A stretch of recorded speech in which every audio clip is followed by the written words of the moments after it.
राम राम। मेरी आवाज आ रही है?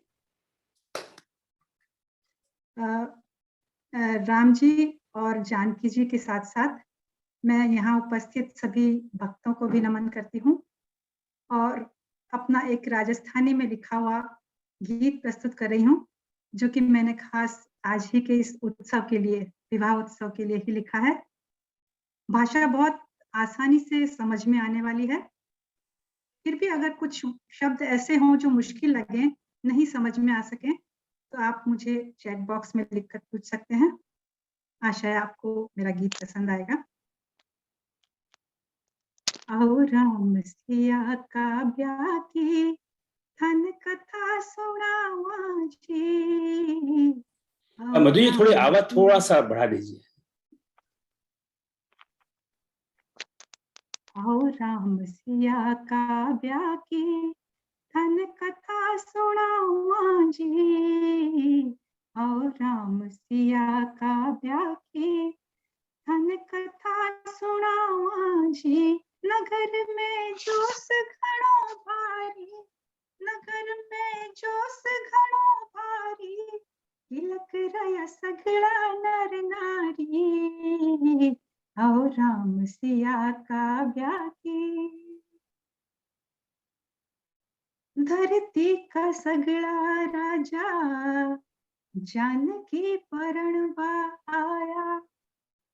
धरती का सगळा राजा जानकी परणवा आया। कोशिश कर करके था क्या, धनुष ने हिला भी न पाया। राम जी धनुष तोड़ सीता वरण ली। राम जी धनुष तोड़ सीता वरण ली। पल भर में चिंता फीकर सबकी हरण ली। है इसड़ा धन भाग सिय का, मिल्यो है मन को राजकुंवर। आओ राम सिया का ब्याह की थन कथा सुनावा जी। आओ राम सिया का ब्याह की। बन के बराती दशरथ मिथिला पधार्या। बन के बराती दशरथ मिथिला पधार्या। करे अगवाणी हर कोई पड़े का बिछाया। एक एक पत्तो पत्तो मुड़ क्यों जावे है। बागा की कलियां भी सब खिल खिल जावे है। कि मैं सब गजरा में गुथ कर सिया को रूप संवारांगा। आओ राम सिया का ब्याह की थन कथा सुनावा जी। आओ राम सिया का ब्याह की। राम जी सिया जी ने वरमाला पहराई। राम जी सिया जी ने वरमाला पहराई। जनक सुनैना जी की आँखें भर आई। इसड़ो सुंदर अवसर तो बड़ भागा सुआवे। इसड़ो सुंदर अवसर तो बड़ भागा सुआवे। देव भी सगळा नभसो फूल बरसावे। कि आओ सखियां सब मिलकर बधाई आपा गावा जी। आओ राम सिया का ब्याह की थन कथा सुनावा जी। आओ राम सिया का ब्याह की थन कथा सुनावा जी। नगर में जोश घणो भारी, नगर में जोश घणो भारी, किलक रया सगळा नर नारी, आओ राम सिया का ब्याही। बहुत बहुत धन्यवाद। तालियां हो जानी चाहिए, नहीं? बहुत बढ़िया, बहुत अच्छा, बहुत सुंदर, बहुत बहुत बहुत बढ़िया। बहुत सुंदर, बहुत सुंदर। बहुत ही ऐसी वाणी, कैसा भजन। कैसा नाम, आप फिर रही जैसा नाम, वैसे स्वर, वैसी वाणी, वैसी रचना, बहुत सुंदर, बहुत वास्तव में मधु मधुर रचना, बहुत सुंदर। अब आप बोली बहुत मीठी लग रही थी, बहुत मीठी, बहुत सुंदर। राजस्थानी बोली वैसे भी बहुत मीठी है। अब राजस्थान में आप राजस्थान ब्रज में जाइए, हम तो वहाँ लट्ट से बात करते हैं। तो ये जोधपुर में भले मीठी बात करते हैं, हम तो राजस्थान में तू तड़ाका लट्ट, इसके अलावा कोई, और उसमें ज्यादा प्रेम आता है। वहाँ किसी से प्रेम से बात करते वो समझता है ये नाराज मेरे से, ये प्रेम से बात कर रहा है। तो है कोई बहुत ही मृदु स्वभाव की है मधु जी। थैंक यू आभा जी। तो मधु जी थोड़ा परिचय दे दें, लखनऊ में रहती हैं और अभी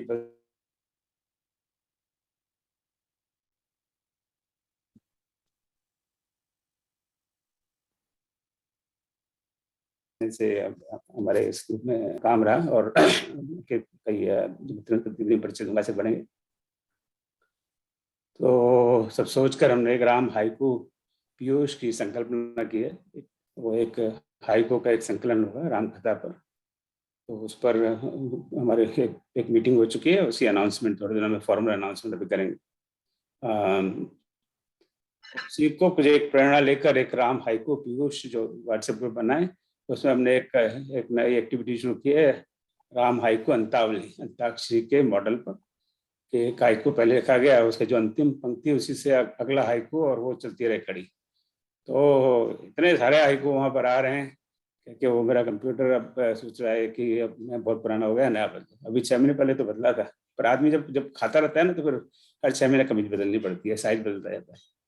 तो इतना जबरदस्त का रिस्पॉन्स है कि हमें बड़ा आश्चर्य हो रहा है कि लोगों को इतनी रुचि है, और वो उसका विषय सिर्फ राम कथा पर ही है। इधर उधर के विषय पे तो करोड़ों हाइकू लिखे गए, पर राम कथा पर सुना है कि पहले लिखे गए होंगे, वो लिखे गए होंगे, पर जब वंडरफुल और इस पे एक मन में विचार है, तो जो संपादक मंडल के सदस्य उनसे मैं बात करूंगा, और फिर बाद में पब्लिकली अनाउंस किया how we want to handle that. Okay, बहुत सुंदर। तो राम कथा, राम सिया के ब्याह की कथा का मधु जी ने इंट्रोडक्शन दे दी, भूमिका दे दी। अब कथा राम, अब चलते हैं। तो सबसे पहले ये जब विवाह का धनुष टूटा, उसके पहले ही धनुष यज्ञ होने वाला है, तो माता सीता जी को भेजती है, माता सुनैना कि जाओ भैया गौरी के मंदिर पार्वती जी का आशीर्वाद लेके आओ। वो प्रणाली अभी भी चली आ रही है। आप में से कई को पता होगा, हम भी 2 पुत्रियों के पिता हैं, बड़े भाग्यशाली हैं। तो दोनों के विवाह में यहाँ भी यहीं पे अमेरिका में रह के भी गौरी पूजन के 2 दिन 3 दिन पहले ले गए थे मंदिर में यहाँ पर, और वो सारा कार्यक्रम हमारी आदरणीय उषा दीदी ने संभाला था। तो पर मैं उषा दीदी को थोड़ा बाद में बुलाता हूँ, पहले गौर, वो तो वहाँ पे जाके स्तुति करती हैं, पर रास्ते में क्या हो रहा है उसके बारे में थोड़ी बात करते हैं। तो उसके लिए वो से लखनऊ में ही आभा जी को मैं बुला रहा हूँ। अब आभा जी में बताएंगे कि गौरी पूजन को जब सीता जी जा रही है, उसका वर्णन करेंगे अपने गीत से। तो आभा जी, जय श्री राम, आपका धन्यवाद ओम जी। इस पावन पुनीत अवसर से जोड़ने के लिए बहुत बहुत आभार। और ये जो भजन है, गीत है, ये हम लोग बचपन में इतना गाते थे, लेकिन बहुत सालों से छूटा हुआ है, गायन बिल्कुल छूटा हुआ था। सालों बाद इसे फिर से गाया है, तो अब जैसे ज़बान पे चढ़ा हुआ है ये गीत, तो आज उसी को सुनाते हैं। सिया गौरी पूजन को जाए रही रे, सिया गौरी पूजन को जाए रही रे, सिया गौरी पूजन को जाए रही रे, कोई सखी सखी आगे कोई सखी पीछे, कोई सखी आगे कोई सखी पीछे, बीच में सीता जी, बीच में सीता जी जाए रही रे, बीच में सीता जी जाए रही रे, सिया गौरी पूजन को जाए रही रे, सिया गौरी पूजन को जाए रही रे। कोई सखी फूल लिए, कोई लिए माला, कोई सखी फूल लिए, कोई लिए माला, सीता जी जोत, सीता जी जोत जलाए रही रे, सीता जी जोत जलाए रही रे, सिया गौरी पूजन को जाए रही रे, सिया गौरी पूजन को जाए रही रे।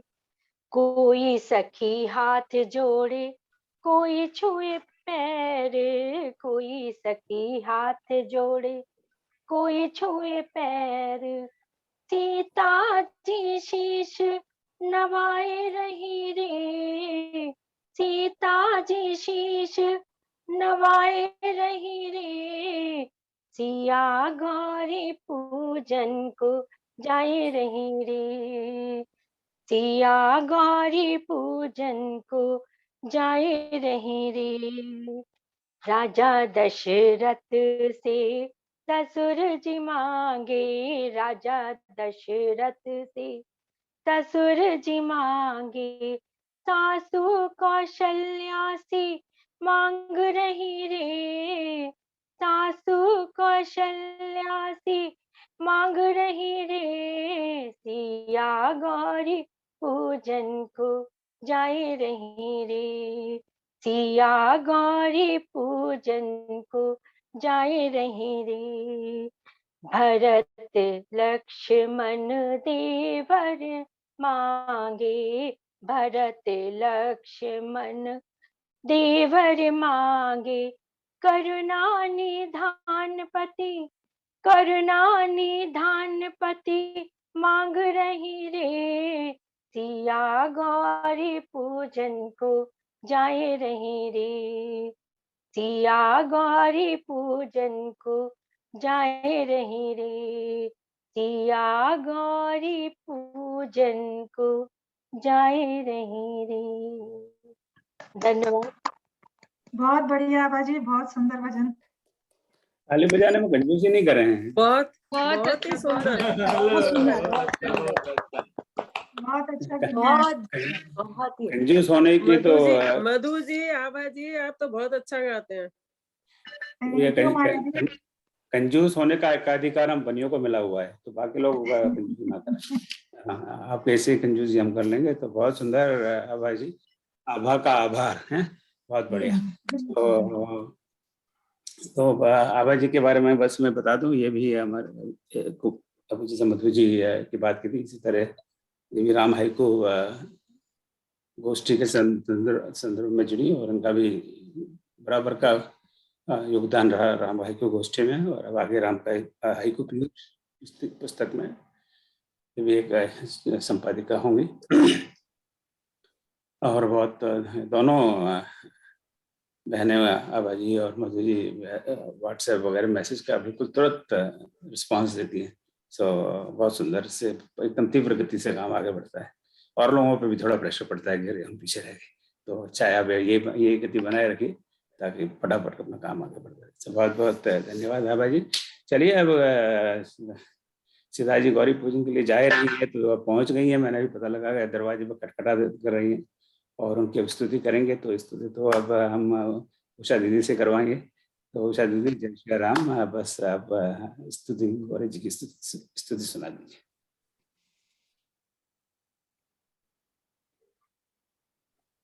म्यूट पर है दीदी, म्यूट पर है दीदी, म्यूट पर है।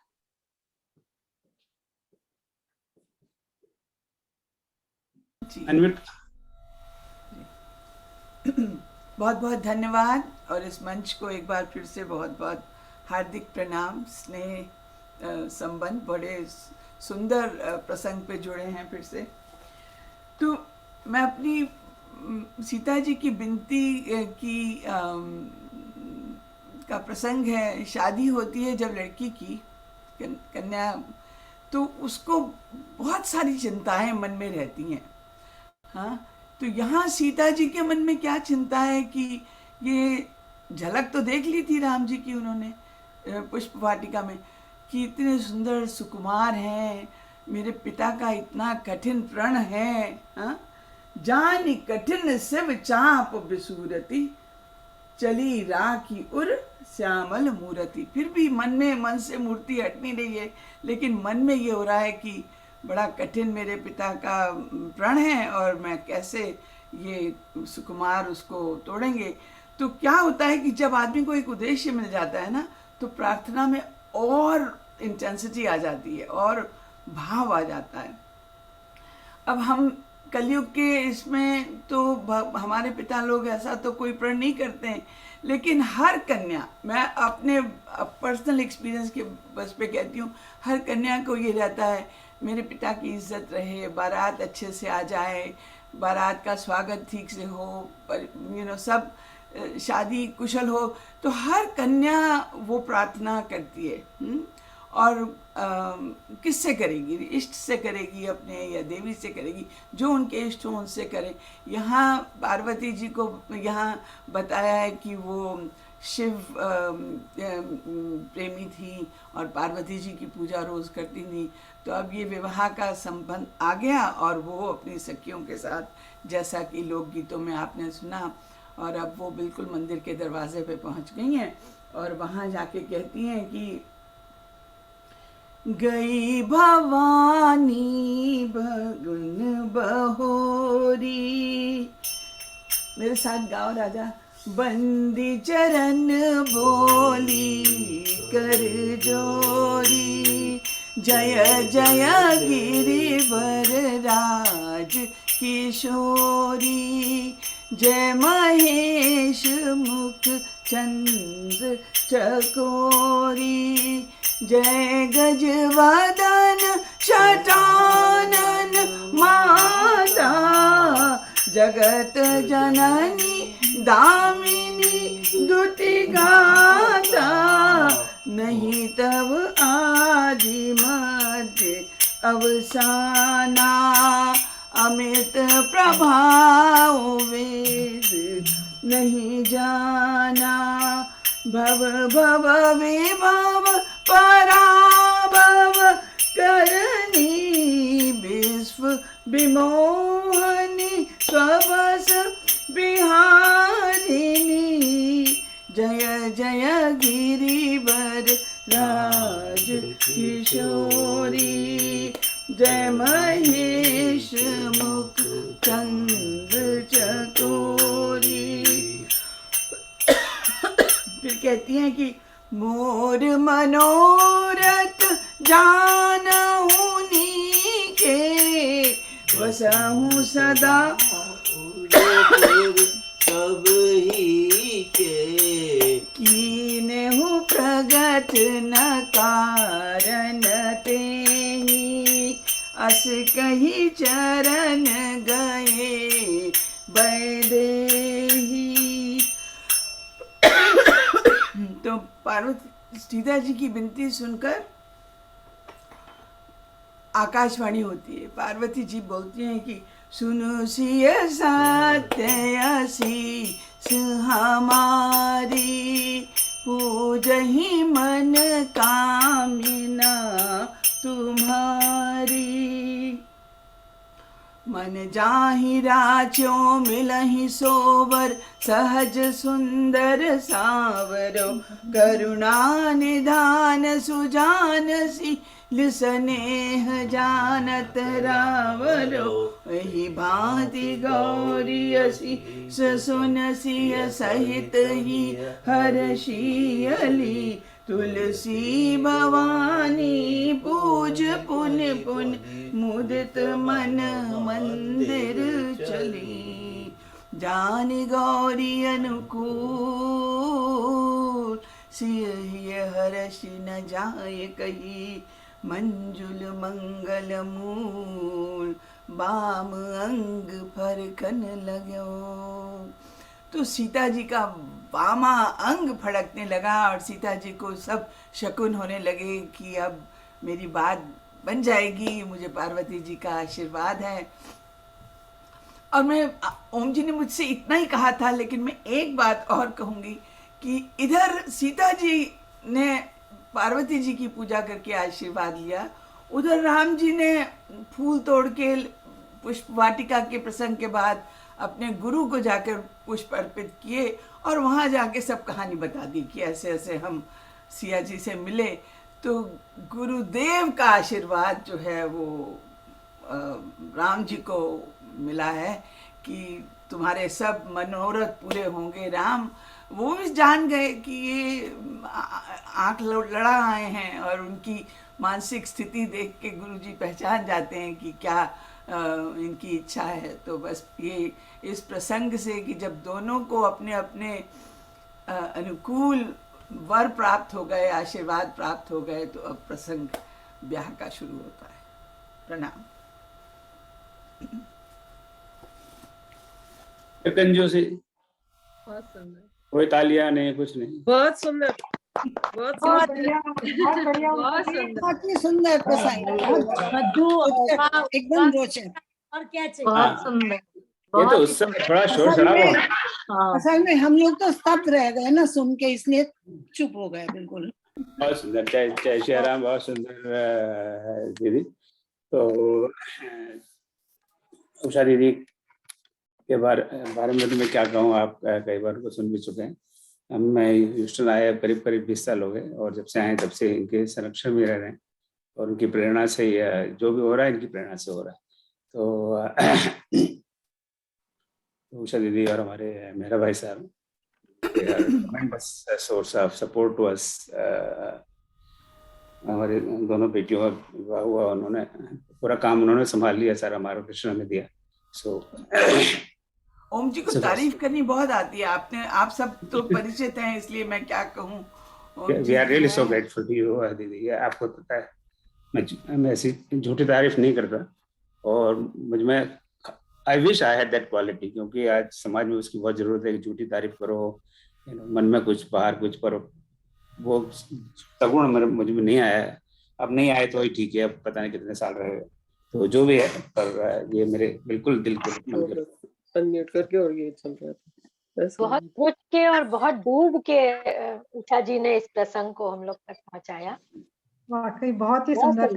और अगर समय की मर्यादा न हुई और समय की मर्यादा हुई और थोड़ा सा आप मुझे दें, तो I have found some of the slides from my Ayodhya visit of Valmiki Bhavan and Kanak Bhavan में राम जी के दर्शन। If you want I will share some of those slides with you. चलो बाद में लेट्स डू दैट दीदी। हाँ, तो अब जो ये इसकी जो इस स्तुति के जो कुछ लाइन है वो इतनी ज्यादा पॉपुलर है कि वो श्री राम स्तुति में आ गई हैं। जब श्री राम स्तुति गाते हैं, श्री रामचंद्र कृपालु भजमन, तो वो स्तुति तो मम हृदय कंज निवास कर वहां पे समाप्त हो जाती है। हाँ, हृदय में आगे राम जी, उसके बाद में क्या चाहिए, फिर आलतू फालतू की अच्छी चीज कहने का क्या अर्थ है। और जितने भी मैंने एक दो अपवाद को छोड़कर, वो भी नेट पर, जितने भी मैंने प्रिंटेड वर्जन देखे राम स्तुति के, उसमें बाद में ये चौपाइयां अवश्य हैं।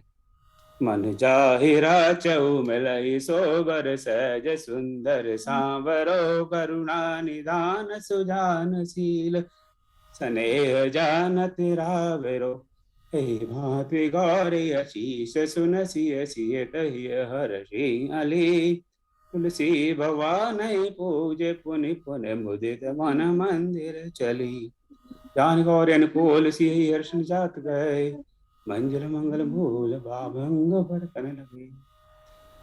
मैं उषा जी की बात को दोहराना नहीं चाह रहा, पर एक बड़ा आश्चर्य होता है कि इतनी मोटी रामायण है, उसमें से ये कुल मिला के अगर लाइन से तो 6 पंक्तियां हैं। ये 6 पंक्तियां ये राम स्तुति में कैसे आ गई? अब उसका ये प्रश्न मुझसे कई साल पहले हमारी एक मधु दीदी है यहीं ह्यूस्टन में, उन्होंने मुझसे किया था, मैंने कहा मुझे क्या पता, आप बताओ। और अभी तक मुझे उस प्रश्न का उत्तर मेरे पास नहीं है। तो आप में से किसी विद्वान के पास उत्तरों पर अभी इसका चर्चा का विषय नहीं है, पर ये बड़ा इंटरेस्टिंग क्वेश्चन है कि राम स्तुति में इतनी बढ़िया स्तुति है और बाद में ये 6 लाइन कैसे घुस गई इसमें।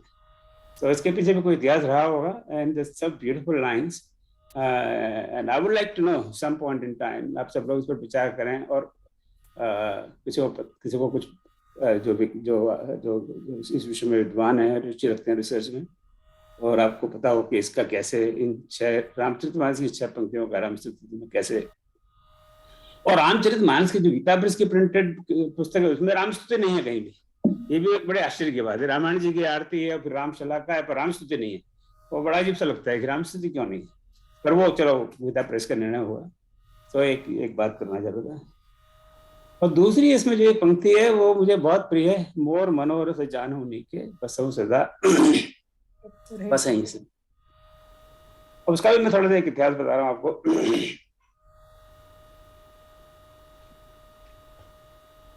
जैसे मैंने आपको बताया, मैं 2 बेटियों का भाग्यशाली पिता हूँ और उनसे एक छोटा बेटा भी है। तो दोनों बेटियां मेडिकल में थी, और मेडिकल में उस समय मेडिकल स्कूल में थी, बड़ी थी। तो उसकी 31 साल की उम्र हो गई, और यहाँ तो मेडिकल स्कूल बहुत लंबा चलता है, आपको पता है। हाई स्कूल के बाद में 4 साल कॉलेज, फिर 4 साल मेडिकल स्कूल, फिर 3 साल रेसिडेंसी, तो 11 तो मिनिमम ही है हाई स्कूल के बाद में। उसके बाद में और स्पेशलाइज कर दो और 2-3 साल और। पर हम तो माता पिता हैं, वो 31 साल की हो गई, भाई इसका ब्याह करो, लड़के वड़के देख रहे हैं, ये बात नहीं बैठ रही थी। तो मैंने चलो रामायण पाठ करना चाहिए, रामायण से सब सुलभ हो जाता है। तो मैं बैठ गया अपने घर के छोटे से मंदिर के आगे। तो बोला संपुट का, आप गूगल पे आओ, दुनिया भर के संपुट हैं, इस काम के लिए ये संपुट, इस काम के लिए ये संपुट, इस काम के लिए संपुट, और कुछ तो बड़े फनी से लगते हैं, पता नहीं किस हैं इस तरीके से। तो मुझे ये पंक्ति पसंद आई कि मैं भगवान के सामने बैठा हूँ, एक स्वार्थ के लिए बैठा हूँ, तो इसके लिए एक संपुट। तो ये संपुट का मैंने प्रयोग किया, मोर मनोरथ जानू नीके बसहु सदा पुरुष भइके। हे भगवान, आप तो जानते हो मेरा मनोरथ है, अब इसको बोलने से क्या फायदा। तो सीता जी कहाँ कहती हैं गौरी जी को कि मुझे राम जी चाहिए, आपको पता ही है, कहने से क्या बात। तो हम भगवान की स्तुति करते हैं, करीब करीब सारे लोग स्वार्थ से करते हैं, कुछ 2-4% अपवाद होंगे। तो अब कहने की क्या जरूरत है, वो अंतर्यामी, एक तरफ तो क्या वो अंतर्यामी है, सब जानते हैं, और दूसरी तरफ कहते हैं कि भैया आज मैंने लॉटरी की टिकट लगी है, खरीदी है, खुल जाएगी तो उसका 10% चढ़ा हुआ चढ़ा दूंगा। तो वो मन में भाव हो तो चलो ठीक है, पर why we have to say it? So just as a beautiful line, मोर मनोरथ जानू नीके बसहु सदा पुरुष भइके। और ये संयोग मैं कहूंगा कि वो पाठ खत्म हुआ, उसके 2-4 महीने बाद भी उसका रिश्ता भी हो गया, विवाह भी होगा, और बड़ी भगवान की दया से अच्छे दामाद मिले, अच्छा परिवार है और बड़ी सुखी है। उसकी वजह से अभी यहाँ शिफ्ट हुए, वहाँ से दूरी है, तो दिन में कभी भी चले जाओ, कभी भी आ जाओ। सो इन सब चौपाइयों का बहुत महत्व है जीवन में, और हमने अनुभव किया हुआ है। तो मैंने प्रमोट नहीं कर रहा कि आप इस चौपाई के संपूर्ण लगा के किसी को करिए, करने तो अच्छे, नहीं करें तो कोई बात नहीं, पर ये मेरा अपना अनुभव है जो हमने वास्तव में एक्सपीरियंस किया हुआ है। तो बहुत सुंदर। चलो मधु जी, आवा जी और उषा दीदी के लिए फिर से एक बार तालियां। और उसके बाद में अब हम लखनऊ फिर से लौटते हैं और विनीता जी से राम सीता विवाह के बारे में उनका वक्तव्य सुनते हैं, और फिर आगे और लोग भी सुनेंगे। ठीक है, आपको उचित लग रहा है सबको? चलिए, विनीता जी का तो मैं क्या करते हैं, उनका नाम ही है विनीता, जैसा नाम यथा गुण, बिल्कुल इतनी विनयशील व्यक्ति मैंने बहुत जीवन में कम देखे हैं, और कितनी विदुषी, कितनी ज्ञानी। आप करीब, मैं मानता हूँ आज सभा में जितने लोग हैं मेरे ख्याल से 90% सुन चुके होंगे, तो इस बात को दोहरा कर मैं इनका समय नहीं लेना चाहता। तो विनीता जी बस अपने विचार व्यक्त करिए और आराम से बोलिए, आज जल्दी नहीं। आज ब्याह शादी में तो लेट होता है, इसी को होता है कि नहीं, वो डिनर का टाइम है 9 बजे, और नाश्ता मिलता है रात के 11 बजे, 2 घंटे तक टापते रहो। तो अभी नाश्ता वगैरह आया नहीं है, तो आप तसल्ली से बैठे रहिए। जय श्री राम, स्वागत है आपका सभी को। जय सिया राम और राम सीता विवाह की फिर एक बार सबको बधाई, और जो आमंत्रित हैं आ गए हैं उनको बधाई, और जो आने वाले हैं उनके लिए सीट खाली रखिए, वो भी बैठेंगे और आनंद लेंगे। तो सबसे पहले तो मैं सीताराम के विवाह का जो प्रसंग तुलसीदास जी, गोस्वामी तुलसीदास जी ने रामचरितमानस में रच दिया है, वो उससे बढ़ के तो हम लोग कुछ भी वर्णन कर नहीं सकते हैं, असंभव है। तो इसलिए मैं राम सीता विवाह और इतने सुंदर सुंदर सब लोग लोकगीत सुना रहे हैं, तो वो फिर उसी आनंद में हम लोग डुबकियां लगा रहे हैं। तो मैं थोड़ा सा कुछ राम सीता के संबंध में, उनके वैवाहिक जीवन के संबंध में कुछ रखना चाहूंगी। लेकिन उससे पहले जो तुलसीदास जी ने जो प्रसंग विवाह का रचा है, जो कहा है, जिसको हम लोग पढ़ते गाते हैं, उसके एक छंद की 2 पंक्तियां मैं जरूर कहना चाहूंगी। उन 2 पंक्तियों को अगर हम सिर्फ उन 2 पंक्तियों पर विचार करने लगेंगे तो कितने गूढ़ अर्थ उसमें निकलेंगे, ये आप लोग उस पर जब डुबकी लगाएंगे उस छंद की पंक्तियों के अंदर, तो ही महसूस होगा। कि कहते हैं तुलसीदास जी, जब चारों दूल्हा दुल्हन मंडप में बैठे, मैं बिल्कुल अंतिम 2 पंक्तियां पढ़ूंगी उस छंद की। सुंदरी सुंदर बरन सह सब एक मंडप राजही, जनु जीव उरचार्यु अवस्था विभुन सहित विराजही। ये दो छंद समझने में शायद जीवन लग जाएगा। बहुत बहुत ही मुझे ये पंक्तियां अभिभूत करती हैं। अब मैं आज के अपने व्याख्यान पर आती हूँ। तो आज अवसर है सीता और राम के विवाह के विषय पर चर्चा करने का। सोच रही हूँ सीता और राम के विवाह के संबंध में बात करूं या सीता और राम के वैवाहिक जीवन के संबंध में बात करूं। सीता और राम तो एक इकाई ही हैं। जिस प्रकार कोई भी स्त्री पुरुष मिलकर दंपति के रूप में एक इकाई में समा जाती है, उसी प्रकार सीता और राम एक ऐसी इकाई में समाये कि जिसमें सारा संसार ही समा गया। और गोस्वामी तुलसीदास जी कह उठे, सिया राम मय सब जग जानी, करहु प्रणाम जोरी जुग पानी। सिया राम से सारा संसार ही मय हो गया। उस सिया राम के विवाह के संबंध में कुछ बोलने का साहस करूं आप लोगों के सामने, तो ये आप लोगों का स्नेह है और सिया राम की कृपा है, उसके अलावा कुछ नहीं। जब सिया राम के विवाह को याद करती हूँ तो अनायास ही मुझे जनक याद आते हैं, अजगव याद आता है और याद आते हैं विश्वामित्र और अहिल्या। आप सोच रहे होंगे सीता और राम के विवाह के विषय में अहिल्या की याद क्यों आ रही है। विश्वामित्र अयोध्या से राम को लेकर आए थे सिद्धाश्रम को आसुरी शक्तियों के आतंक से मुक्त करवाने के लिए, और सर्वप्रथम राम का सामना होता है जिस आसुरी शक्ति से, वो थी ताड़का, एक स्त्री। राम एक ही बाण से ताड़का का वध कर देते हैं। तत्पश्चात सिद्धाश्रम को सुबाहु और मारीच के आतंक से भी मुक्त करवाते हैं। विश्वामित्र अपने इस नायक के नायकत्व से संतुष्ट होते हैं और राम को अपना सारा ज्ञान सौंप देते हैं, इस आशा और विश्वास के साथ कि ये नायक आसुरी शक्तियों से पृथ्वी की रक्षा करेगा। परंतु ये कार्य तो कौशल देश की राजधानी अयोध्या के महल में बैठकर नहीं हो सकता। इसके लिए तो वन वन में बसे जन जन तक पहुंचकर उनका कष्ट निवारण करना होगा। इस कार्य में कौन उसकी सहचरी बनकर कदम से कदम और साहस से साहस मिलाकर साथ निभा पाएगी। ऐसे में विश्वामित्र के मस्तिष्क में एक ही कन्या जनक नंदिनी मिथिलेश कुमारी सीता का ध्यान आता है। परंतु ये सुदर्शन वीर रघुकुल वंशी राम सीता के बारे में सब कुछ जानकर मान सम्मान और प्रेम के साथ अपनी जीवन संगिनी बनाने को तैयार हो जाएगा।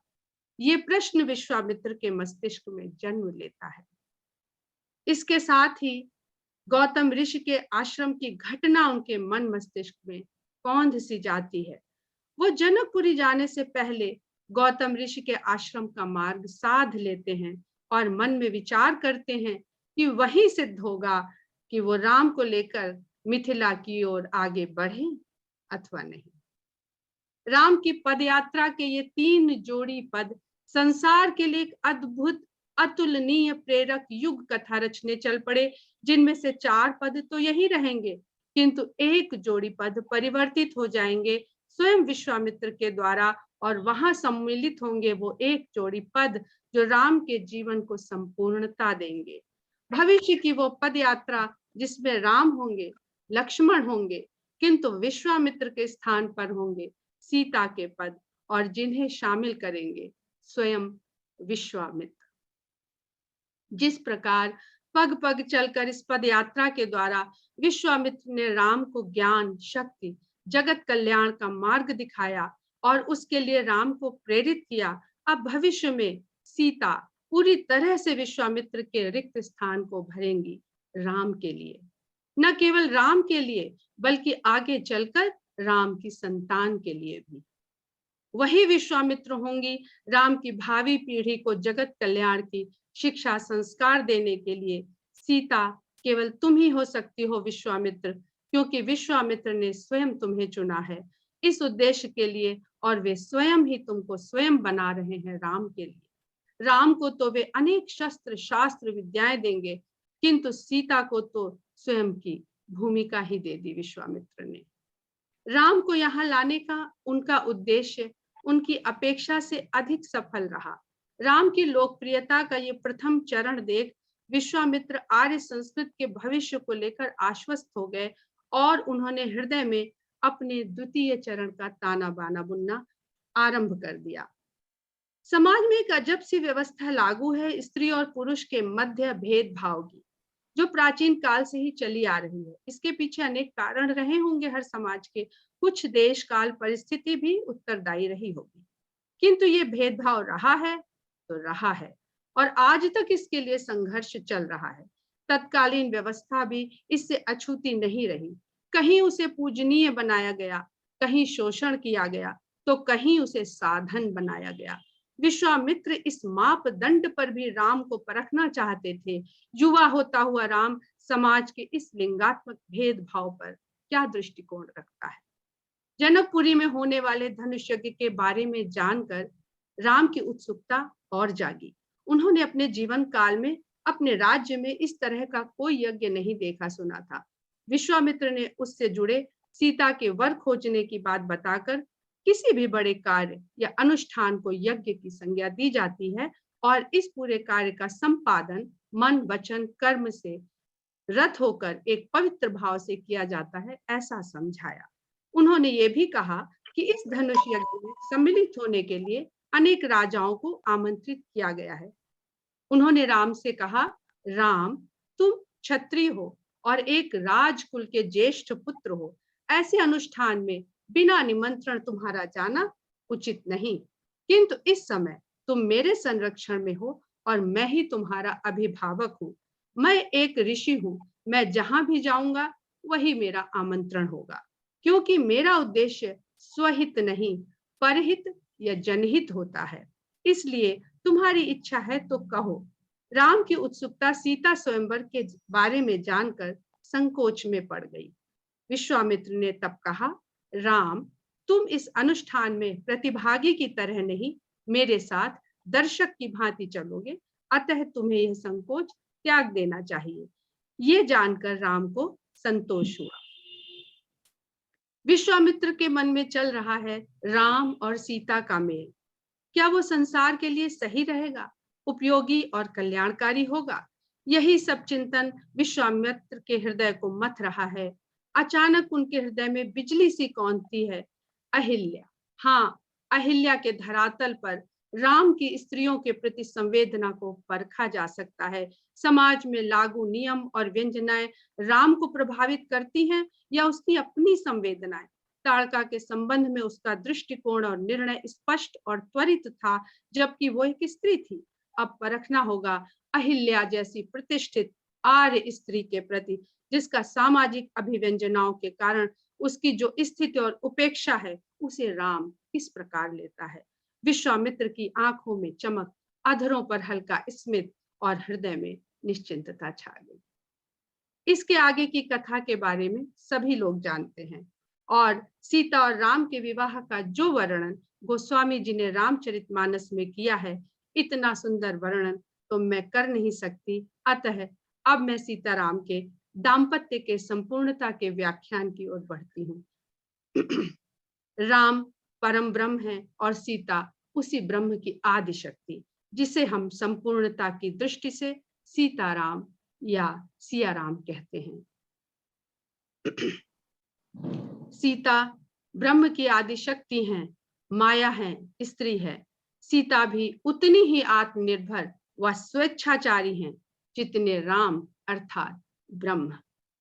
वो ब्रह्म है तो सीता उसकी आदि शक्ति, दोनों एक दूसरे के उसी तरह भाग हैं जैसे अग्नि और उसकी दाहिका शक्ति। दोनों को पृथक करके समझा ही नहीं जा सकता। यदि ब्रह्म स्वेच्छाचारी एवं आत्मनिर्भर है तो शक्ति भी है। जब राम उससे कहते हैं आप अपनी माया रूपी छाया को प्रकट कीजिए, पंचवटी के प्रसंग का मैं यहाँ वर्णन कर रही हूँ। राम सीता से कहते हैं, जब लक्ष्मण जी को वो किसी कार्य से भेज देते हैं और एकांत में दोनों पति पत्नी हैं, तो राम कहते हैं आप अपनी माया रूपी छाया को प्रकट कीजिए और स्वयं अग्नि में वास कीजिए। इसके अनेक गूढ़ अर्थ हैं। सीता अपनी अग्नि समान शक्ति को छुपाकर माया रूपी छाया को प्रकट करती हैं। अथवा हम कह सकते हैं कि अहंकारी मनुष्य को, संसारी मनुष्य को शक्ति का माया स्वरूप ही आकृष्ट करता है और वो उसके मूल रूप को समझ नहीं पाता एवं उसकी विनाशकारी प्रवृत्ति माया के इस रूप में उसका उपयोग एवं उपभोग करना चाहती है। इसी भोगी प्रवृत्ति के कारण वो शक्ति का वास्तविक स्वरूप समझे बिना उसका मान सम्मान नहीं करता। शक्ति का यही दुरुपयोग एक दिन उसकी समाप्ति का कारण बनता है। माया तीनों गुणों और समस्त तत्वों से भरपूर है। वो हाँ को ना और ना को हाँ की तरह दिखाने में समर्थ है। इस कारण वो दंभ तो पैदा करती है, परंतु जब जीव दुखी होता है तो जीव को दुखी देखकर यही आदि शक्ति योग माया रूप में प्रकट होकर उस पर दया करके उसका कल्याण भी करती है और राम के कार्य को संपन्न करने का साधन बनती है। माया का ये योग माया रूप यदि हम इंद्रियों की सीमा को न माने और केवल उसके बताए हुए तथ्यों पर निर्भर न करें, तो हमें उस परम ब्रह्म से, उस महाचेतना से जोड़ने का कार्य यही योग माया करती है। यही कार्य सीता ने किया राम के कार्य को सिद्ध करने में। वे अशोक वाटिका में हनुमान से स्पष्ट कहती हैं, रावण मुझे चोरी से अपने साथ लेकर आया है, मैं अब यहाँ से चोरी से नहीं जाऊंगी।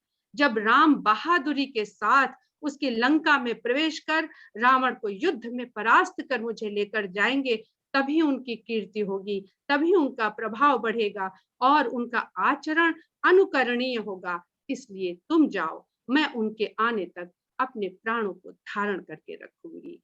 यदि ब्रह्म का प्राकट्य शक्ति स्वरूपा माया के रूप में न हो, प्रकृति बनकर वो हमारे आगे प्रकट ना हो, तो ब्रह्म को कौन जाने। उसी तरह अगर सीता ना हो तो राम को कौन जानेगा। ये दोनों ब्रह्म व उसकी आदि शक्ति सदा मिलकर ही कार्य करते हैं। संपूर्ण सृष्टि इसका प्रमाण है। ये ब्रह्म शक्ति और उसका शेषांश यानी लक्ष्मण इस जीवन यात्रा यानी वनवास में सदा ही गतिशील और संघर्षशील रहते हैं।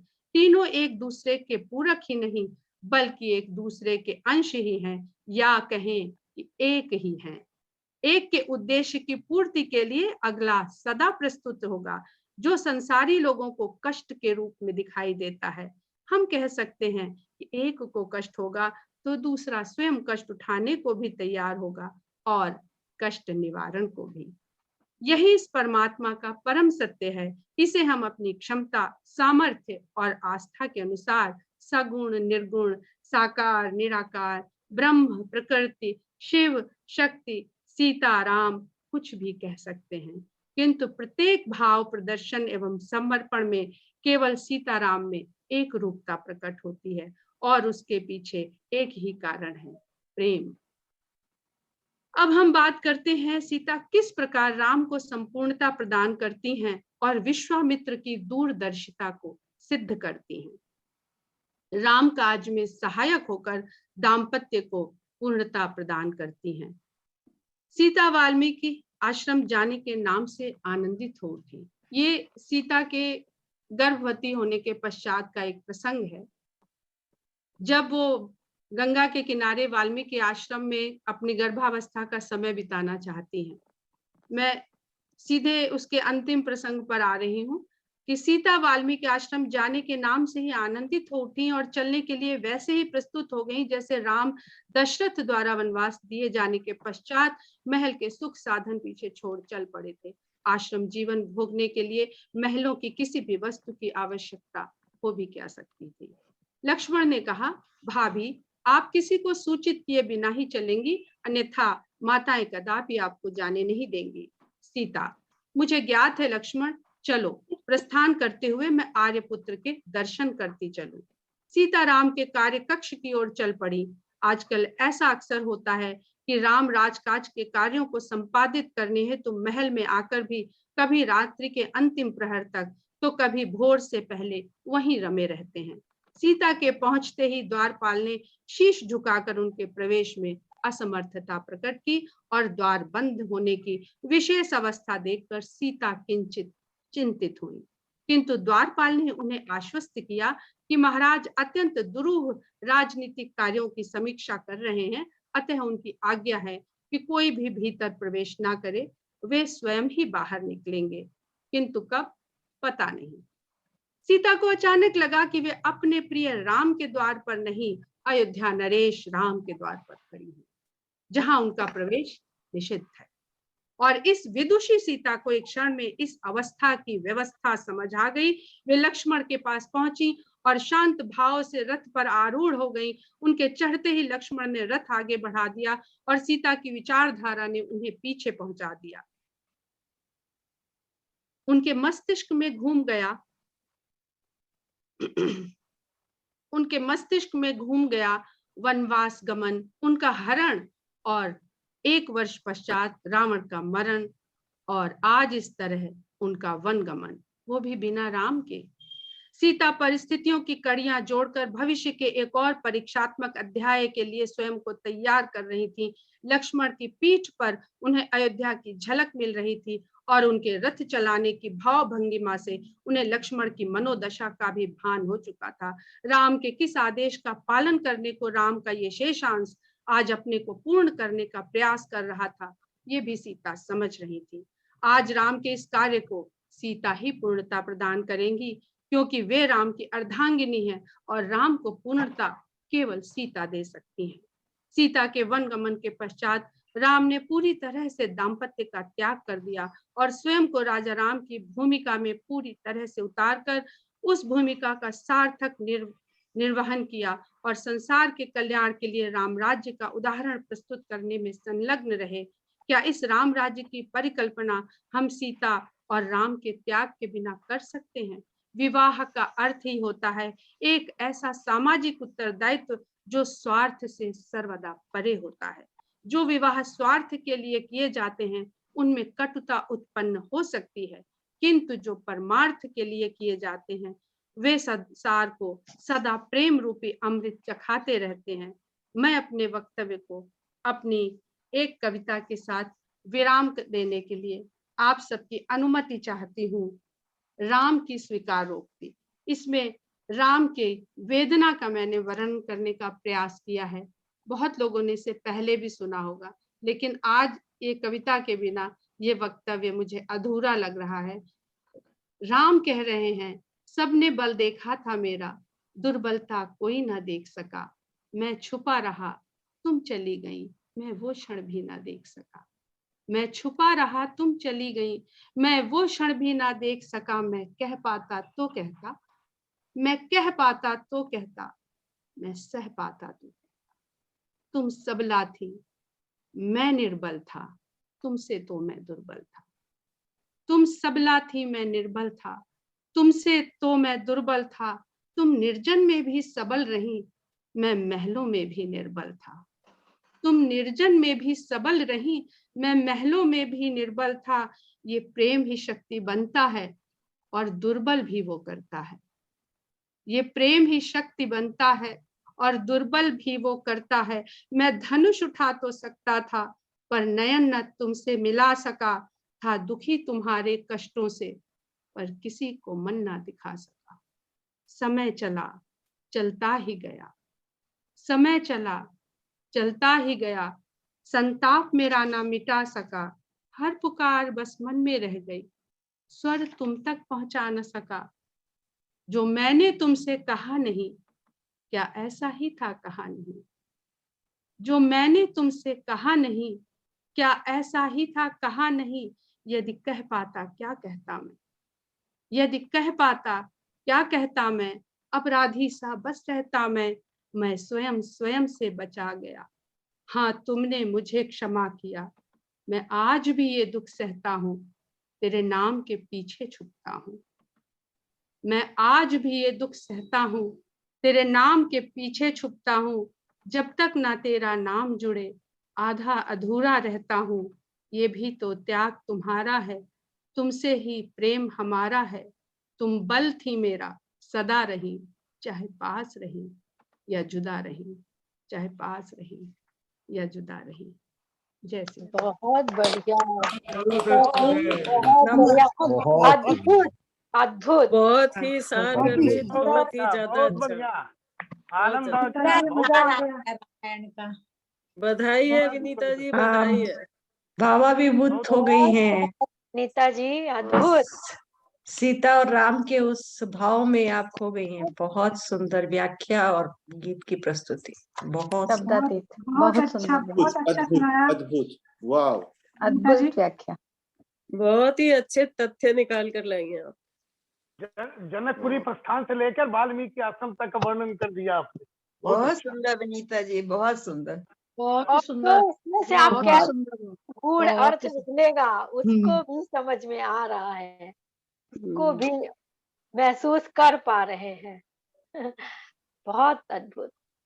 एम्स्टर्डम से लेकर अहमदाबाद तक आपके लिए तालियां बज रही हैं। तो बहुत बहुत बहुत विनीता जी, आप सही में विदुषी है। आपकी बातें हमारे दिल की गहराइयों तक पहुंचती है। इसके लिए आपको प्रणाम कर रहा हूं मैं नेदरलैंड से। सही में बोलता हूँ, बहुत आपने छू दिया।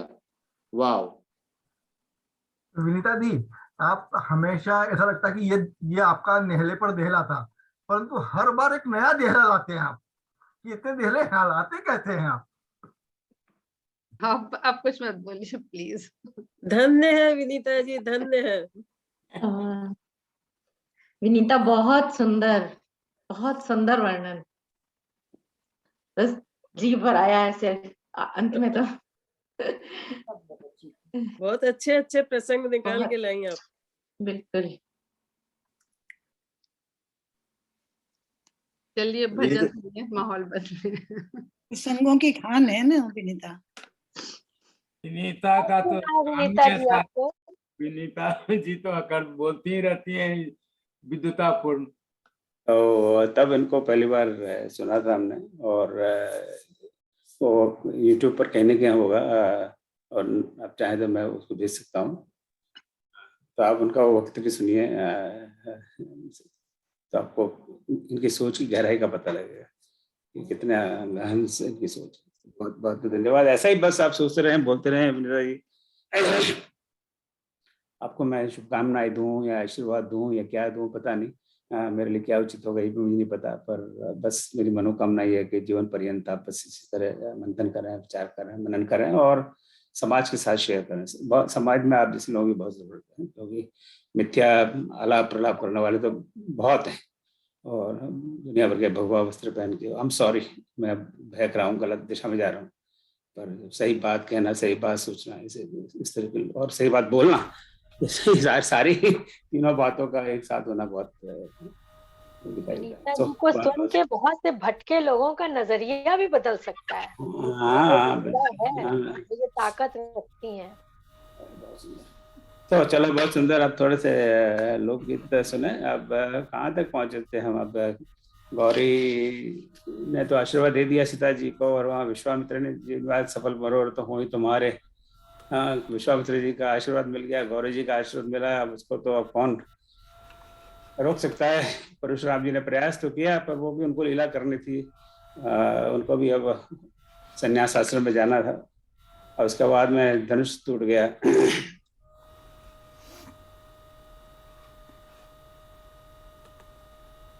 कविता जी को बुलाएंगे। धन्यवाद।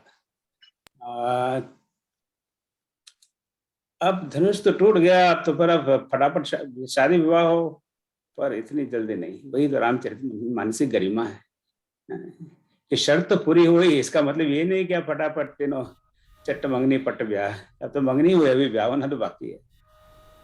तो जो गरिमा है, ये सिर्फ भगवान राम की गरिमा नहीं है, हर चरित्र की गरिमा है। कई बार तो हम देखते हैं इवन रावण के शब्दों में भी गरिमा होती है, तो रावण की बात नहीं करते आज। तब जनक जी कहते हैं विश्वामित्र जी को, देखिए अब ये शर्त तो पूरी हो गई, राम ने धनुष तोड़ दिया, अब आपको क्या आज्ञा है, अब क्या करना चाहिए हमें?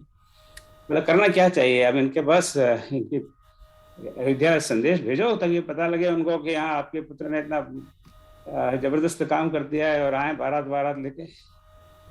तो अब उस समय व्हाट्सएप और ये टेलीग्राम और ईमेल तो था नहीं, किसी को भेजना जरूरी था। तो लग्न पत्रिका की जो परंपरा आज भी चालू है, आज भी लग्न पत्रिका भेजी जाती है लड़की वालों से लड़के वालों के यहाँ। तो उन्होंने लग्न पत्रिका लिखवाई और अपने दूतों के साथ भेजी। तो वो लग्न पत्रिका में क्या लिखा है, तो आज तक तो टॉप सीक्रेट था, आज वो जग जाहिर होगा। तो उस पर भोजपुरी में बहुत ही सुंदर गीत है, और इसको आदरणीय श्रीमती कविता सिंह, ये भी लखनऊ की हैं। ये लखनऊ से मुझे अब थोड़ी ईर्ष्या होने लगी है, सारी प्रतिभा लखनऊ में ऐसा लग रहा है। तो मैं सोच रहा हूँ लखनऊ का वीसा आप मुझे दे दें तो मैं भी आके वहीं बस जाता हूँ। तो कविता जी, आपका बहुत बहुत स्वागत। आप पहली बार इस मंच पर आ रही हैं, तो बहुत स्वागत। और अपना दशरथ की निमंत्रण पत्रिका की बात करें हमसे। जय श्री राम।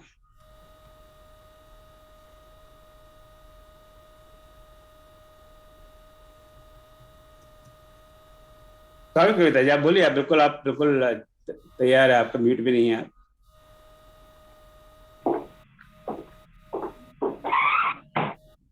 दीपा होगी लग रहा है। आ रहा है ना? अच्छा सुनाई दे रही है। अच्छा ठीक है। सबको मेरा राम राम। राम राम। मैं राम सीता विवाह का भोजपुरी गीत गाने जा रही हूँ, और थोड़ा सा मैं इसके बारे में बता दूं। शायद भोजपुरी आप लोग नहीं जानते हो। एकदम बढ़िया। तो जब राम जी ने धनुष तोड़ा तो वहां से एक दूत उनके यहाँ गया अयोध्या में, और हाँ दशरथ जी को वो जाके वहां से और एक चिट्ठी दे रहा है, उसी के बारे में ही। हम पाती लेके आवत बानी पार से, राजा जनक दरबार से ना। हम पाती लेके आवत बानी पार से, राजा जनक दरबार से ना। हमरा घरवा जनक नगरिया, हम त आईनी रौरी दुअरिया। हमरा घरवा जनक नगरिया, हम त आईनी रौरी दुअरिया। राजन दूत हई हम जनक राज दरबार के, चिट्ठी बा सरकार के ना। हम पाती लेके आवत बानी पार से, राजा जनक दरबार से ना। हमरा राजा जनक जी के धिया, जिनकर नाम बाटे सिया।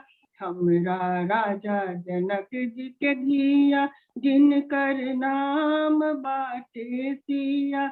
उनकर शादी होई कौशल्या कुमार से, राजा जनक दरबार से ना। हम पाती लेके आवत बानी पार से, राजा जनक दरबार से ना।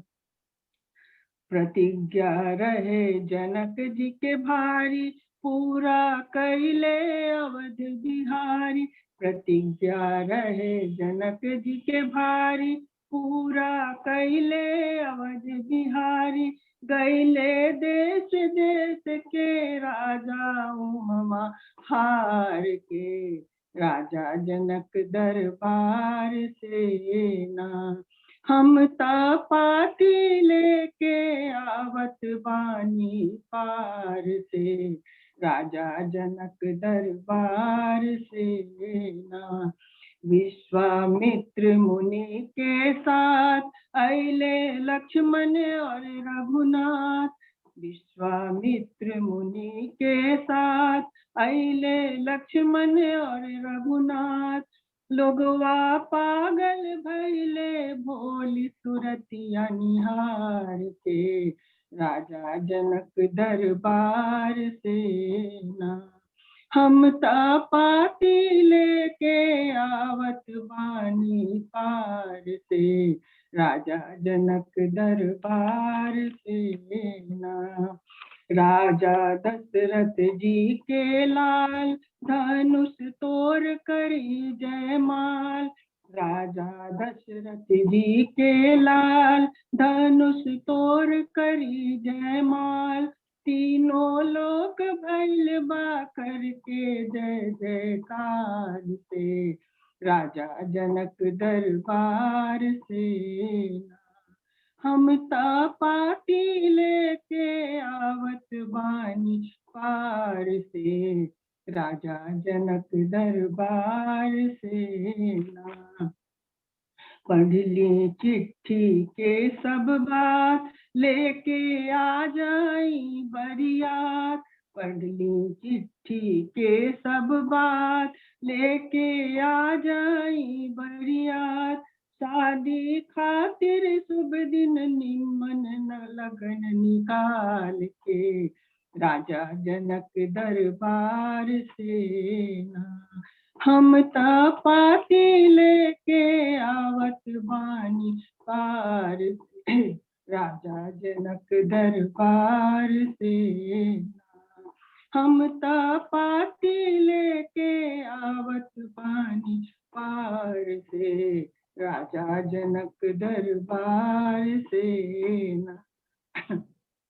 खत्म हो गया। बहुत सुंदर बहुत गीता, अच्छा, बहुत अच्छा। बहुत सुंदर, बहुत सुंदर, बहुत सुंदर। बहुत अच्छा लगा, बहुत अच्छा, बहुत अच्छा। आनंद आ गया बहुत। बहुत बढ़िया, बहुत सुंदर। बहुत सुंदर। जरूर। आदरणीय कविता जी, आज आप पहली बार आए और पहली बार ही आपने बहुत बढ़िया प्रसंग पर एक गीत सुनाया, और ये ऐसा प्रसंग है इसके बारे में कुछ ज्यादा बहुत चर्चा होती नहीं, पर उस उन्होंने वो चिट्ठी भेजी और वो आए, मैं नहीं मानता कि बहुत लोगों को इस बारे में जानकारी भी हो।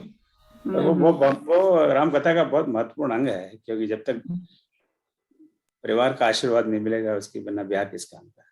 अब हम लोग आजकल क्या हो रहा है, अब मैं क्या कहूँ इस बात को, मियाँ बीबी राजी तो क्या करेगा, फिर काजी की भी जरूरत नहीं है।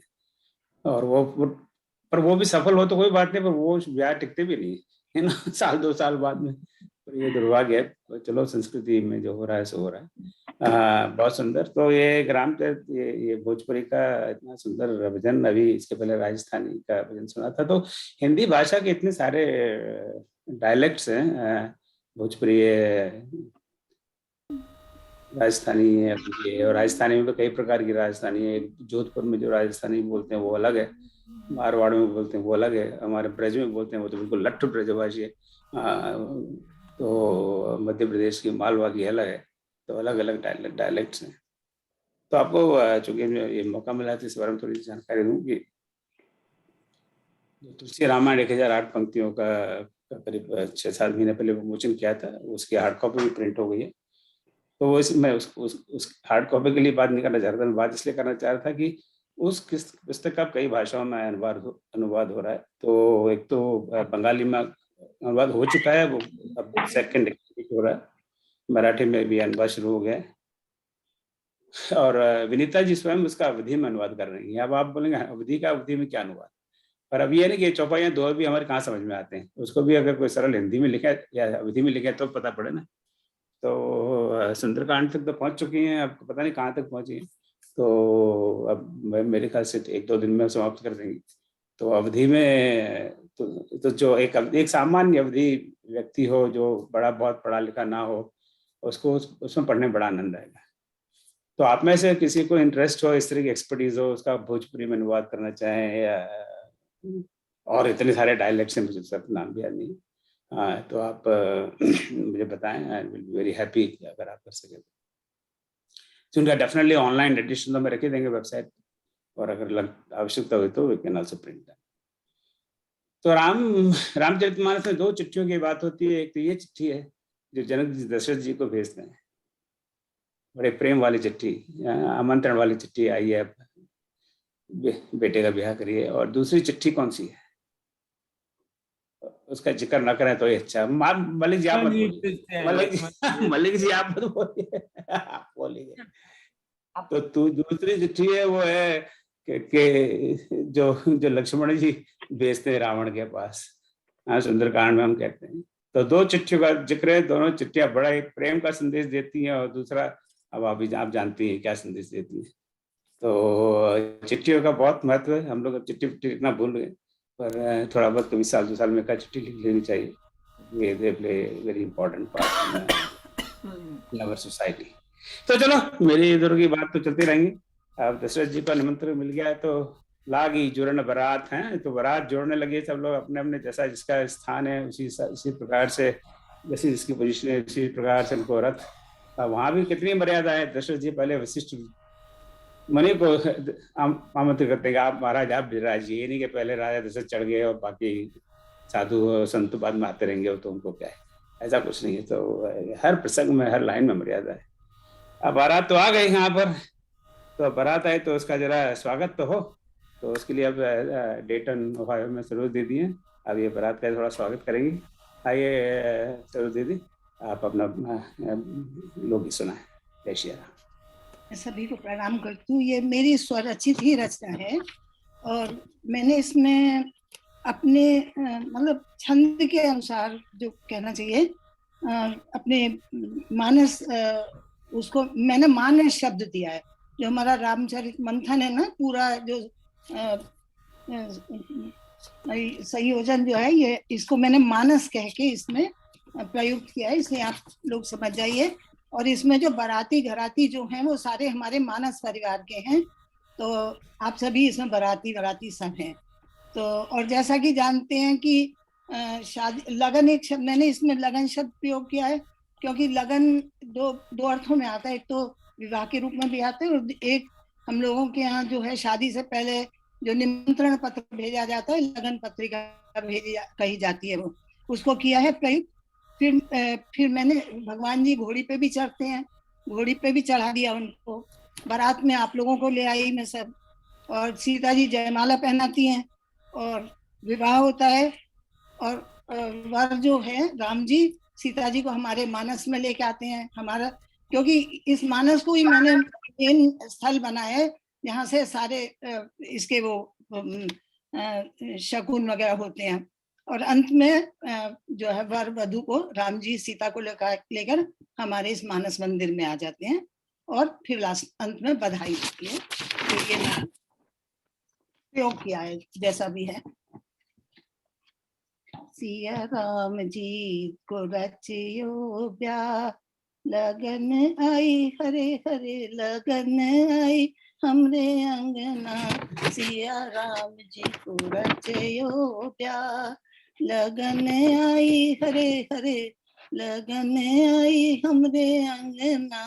सिया शोभा बरनी न जाए, लगन आई हरे हरे लगन आई हमरे अंगना।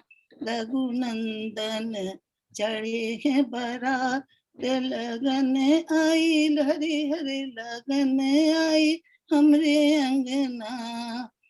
घर घर बाजे ढोल मजीरा, सब नाचत गावत आए।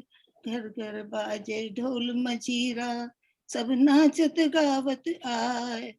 रघुनंदन का हाल मत पूछो, रघुनंदन का हाल मत पूछो फूलत नाही समाय, लगन आई हरे हरे लगन आई हमने अंगना, सिया राम जी को रचयो ब्याह। अब सज रहे सब, दशरथ सज गए माए सज गई, सज गयो सारा परिवार।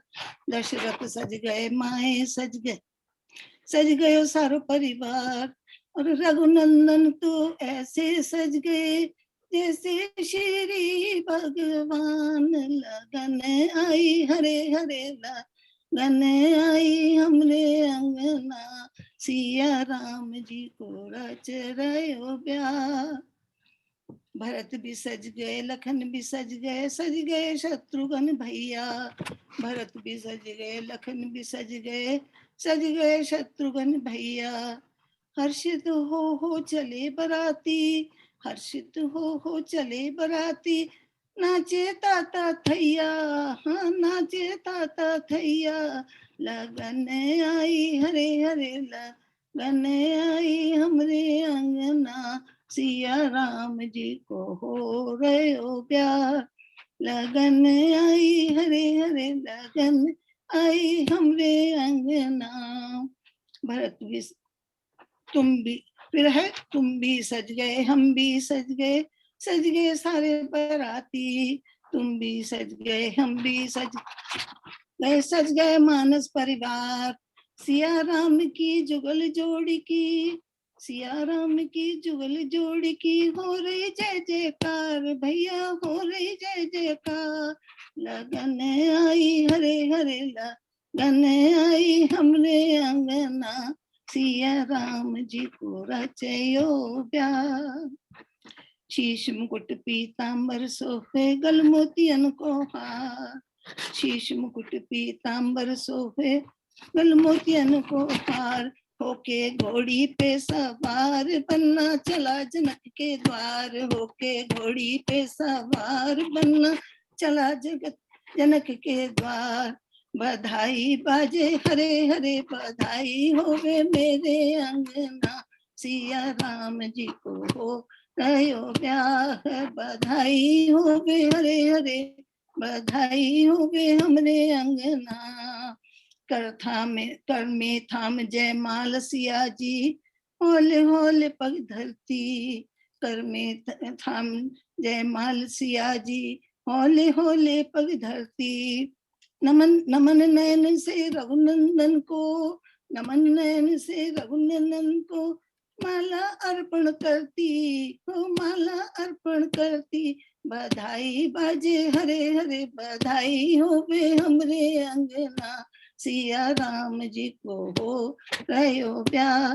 बधाई होवे हरे हरे बधाई बाजे हमरे अंगना।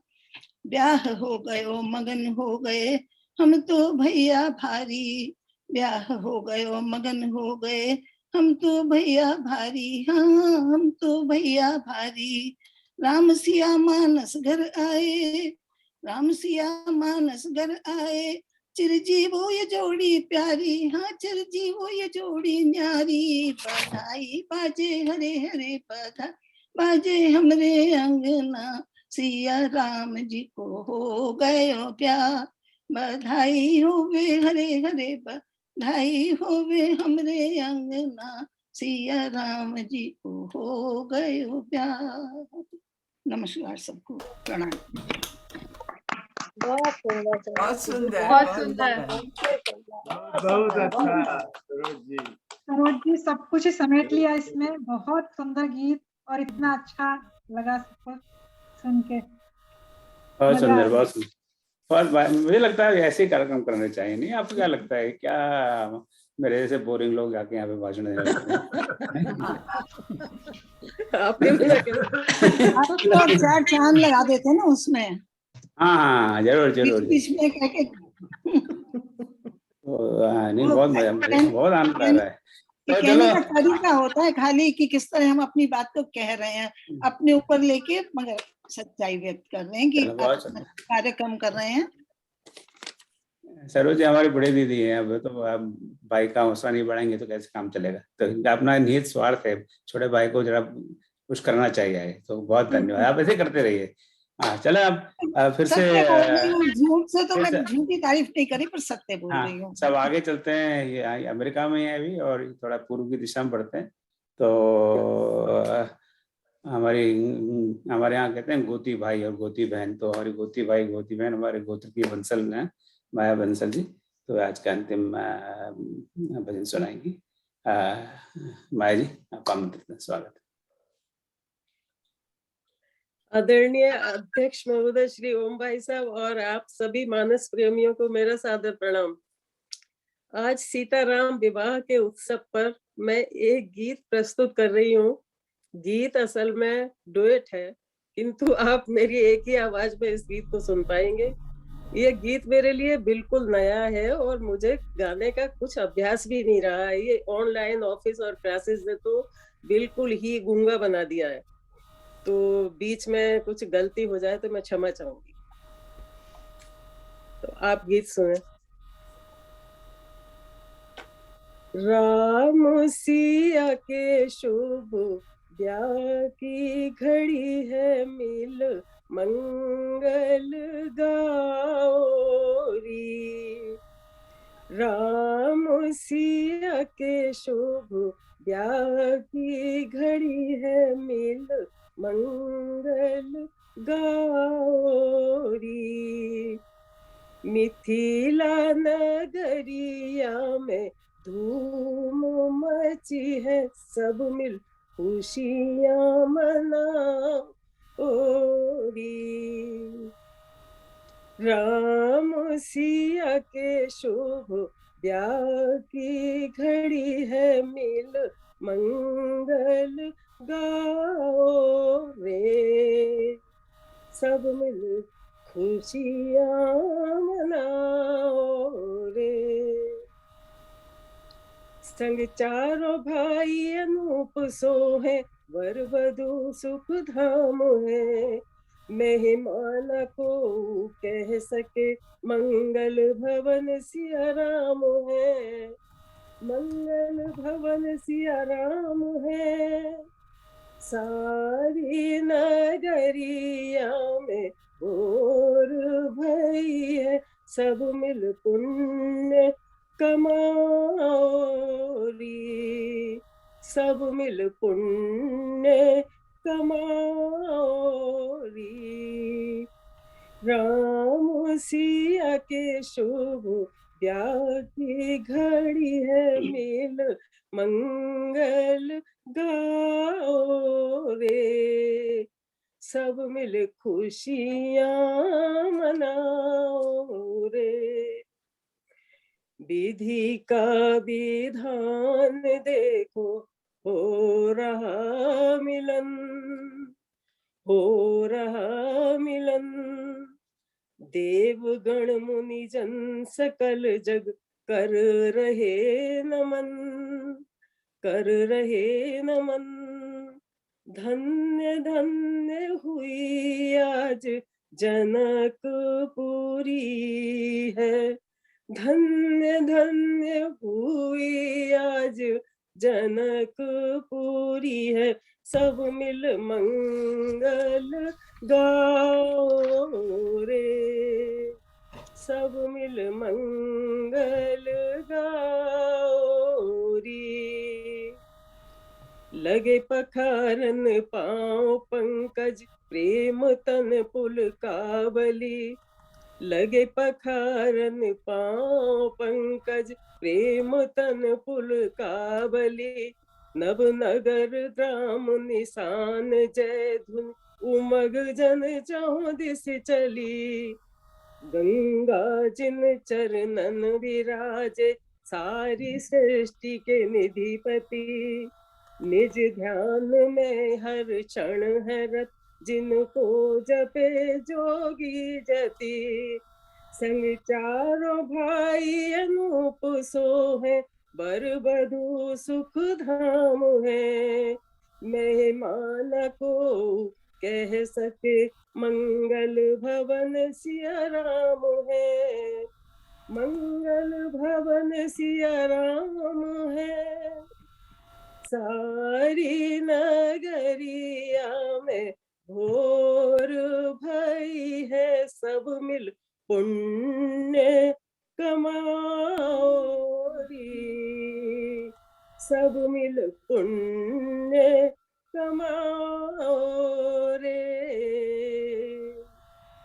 धन्य धन्य हुई जनकपुरी है, सब मिल मंगल गाओ रे।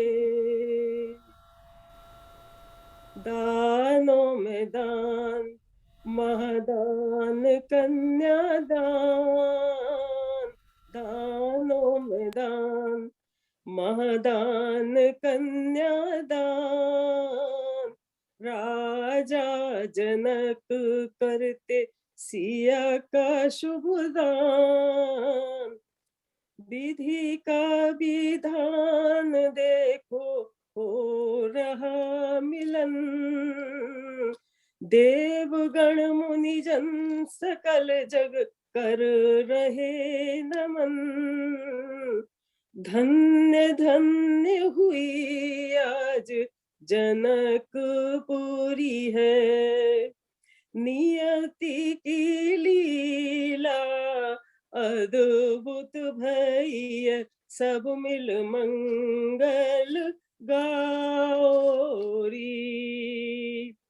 राम सिया के शुभ ब्याह की घड़ी है, सब मिल मंगल गाओ रे। राम सिया राम, सिया राम, जय जय